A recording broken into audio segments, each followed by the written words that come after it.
machoroni panuru, niangaze kwa uhuru, wanadamu mama.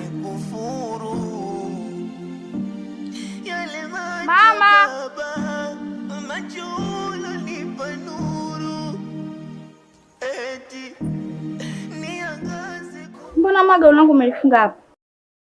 Ilo gauni hilo nimelifunga kwa sababu nilikuwa natwanga hapo. Sasa nimeona mkono wangu unapata mabatu kutumia huo mchi, ndo nikaamua bora nifunge ile gauni lipe kidogo afadhali. Haina shida mwanangu. Wewe chukua tupeleka ndani.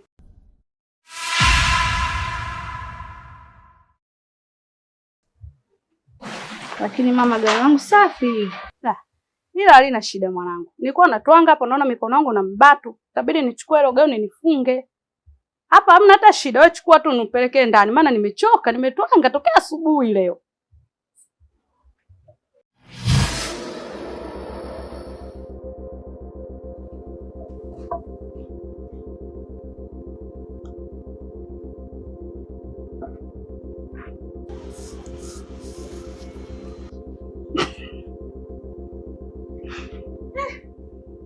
Dada umetisha. Kwisha bali yake. Mtoto mdogo nimemzaa mwenyewe. Na alonipa boga wala hata hajakosea. Mtoto mdogo sana yule. Kabisa. Yaani hata sitaki, yaani sitaki kuamini kabisa kama swali letu limefanikiwa. Kweli da boga. Amekuja na kuniita kanita. Kwisha bali yake. Kaja hapa. Mchi nguo kafungua. Kwenye kinu kafunua. Sina habari naye. Kila kitu kafanya. Haya.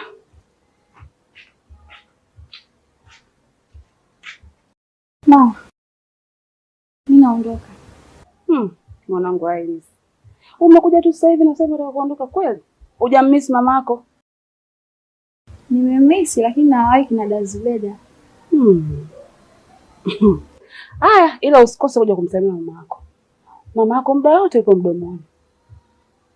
Yaani anakupenda sana mamako. Sawa mwanangu? Haya. Basi sawa. Usikose kuja. Haya,